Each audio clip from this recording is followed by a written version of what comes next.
Hi friends, Phil Jones, Martini Whisperer, back. Something a bit different for you. I want to share with you, besides showing off my lovely bar here to you, is something about the evolution of glassware, especially in the cocktail glass in the Martini, and how over time things have changed. Now, my cocktail glass, the typical one that you all know and love, probably made its appearance, depending who you read and who you talk to, pretty early on in the piece around the world's there was an arts and craft exhibition in New York, probably early 1900s or thereabouts. And so it was all about modernism, Bauhaus design, simplicity, so there's no embellishments like you used to have in glassware. Of course, the iconic shape of symmetry, and of course the stem, and that was your starting point thereabouts. And there's a practical reason why there is a stem in a cocktail glass, to keep your drink colder, longer. Because if you just got your pour around the glass like so, then what's going to happen? It's going to transfer your heat off your hand into the glass, like a whiskey glass or an old-fashioned or so forth. But if you've got your little elegant holding pattern just there, then the drink itself is not getting the heat transferred from your hand. So there's that. But way back when, so we're talking 20s, thereabouts, the style of drinking was quite different. And they drink a little bit differently. So here's the hint. This is all the way from Santa Fe, New Mexico.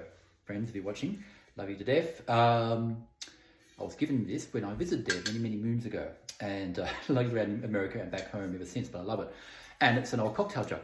So essentially back in the day, you'd make your mixer, and this has got a little strainer in here. So very agreeable little pourer, but the glasses were smaller. And so you'd have a little tiny little glass, a bit like a sherry glass if you like, because it is a very period piece, and you would make a huge jug, literally, of Martini, have a few friends over, and basically it would stay nice and cold in here, and you would just top up as you went along, make your own adventure. Apparently this is what they used to do over FDR, President Roosevelt, and the Oval Office. They used to drink after Prohibition was repealed. That's how they used to drink it back in the day. Little glasses, big jugs, and lots of company. So they used to do that. But things changed as we went along. And then, of course, the standard cocktail glass and more, until you get to, the classic. This is the style of glass which you see more around these days. Beautiful round shape like that. They may be embellished or they may not, as the case may be. They're called a Nick and Nora glass. And there's a great series that came out of the 30s called Nick and Nora. Look them up on YouTube. Hilarious. Just one of them drinking cocktails that's drank like fish constantly. And there's a scene where the dog leads her into a cocktail bar, and she asks the waiter, how many martinis has he had? And he goes, 6, madam. So we'll line them all up. Bring me 6 and line them all up here so she could catch up with him. But the glasses were tiny. But the shape is a little bit deceptive. So if we were to do a measure, something I said earlier, of how much you could fit into one of these glasses. Let's see, so that's a single measure, or 30 mils. And if I was to this is just water, obviously. Not vodka or gin just yet, but we'll be cocktail hour soon where I'm living. Hope it is for you too. That's 2. And this will be 3.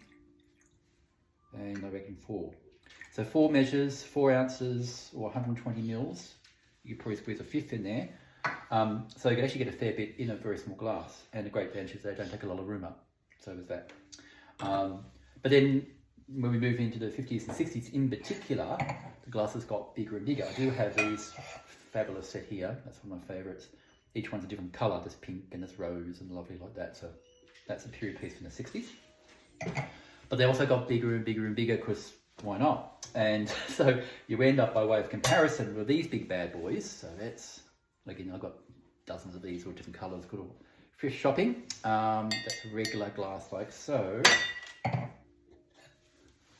But then it gets bigger again. Beautiful, aren't they? But, and if I was to do, what was that, 4 measures, so I'll just put that in there, so it's by way of comparison. Again, these were from the period from the 60s or thereabouts. So if I was to do that, so 4 measures, and let's see how much we can fit into this big bad boy here. That's going to be 5 measures, 6. I want to take a guess how many you want to fit in? 7, 8, still going, I did this before, 1, 4, 9, 10. This is number 10. So 10 ounces, you could probably even go another. That's getting really silly. So 10 ounces or 300 mils or practically half a bottle of vodka and gin into one of these big bad boys. Now, you'd be feeling that, I think when they talk about the free martini lunch, I think they really are talking about much smaller glasses. So when you watch your movies, even so they have the classic martini glass shape, like such as this, they will be smaller, even half the size of these. So maybe, again, 3 or 4 ounces of that, maybe 6 cups, not 10. So what's the problem with that? Sounds great in theory. Now, I've been to America many times, and you do see these big glasses in the wild sometimes, but the problem is one of temperature. So that looks great, big bang for your buck, happy hour, well and truly, but that's going to get pretty warm pretty darn fast and not very agreeable. So the trick is to have, and I've seen this a few times, most recently when I was in Hollywood, as you are, at Marceau and Frank's, the famous restaurant in Hollywood, and they serve it with a sidecar. And the sidecar seems there's 2 different versions of it, and you'll notice they've got a little beaker, so they will serve you your martini in a regular glass, and on the side will be sitting on ice a little beaker of more martini, which is great. So as you're enjoying your lovely meal and spotting celebrities in the restaurant, just get this out of the way, you can just simply top up, you've got it sitting on a bed of ice, or crushed ice ideally, and as you drink your martini, you can just top up the rest of the balance of your cocktail. I love it. I do it at home. And my final tip is, so that's one way you get around that. So you can, by all means, make a big martini, but you're going to pour a lot of it in a little beaker here, keep it on ice, and then top up your drink as you go along, so it's nice and chilled all the time.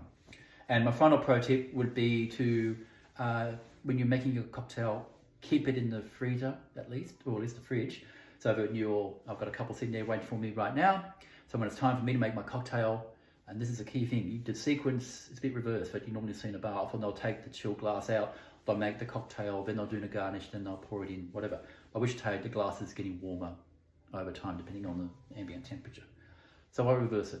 I'll do my garnish, make my cocktail, sitting in the mixer, then I'll get my chilled glass out to the very last minute and serve. And so you've got a nice chilled glass from the get-go, but leaving it at the very last minute. That's it. So yes, we've come a long way from big jugs to bigger glasses to, I think, a little happy medium in the way. All right, stay well. See you next time. Bye.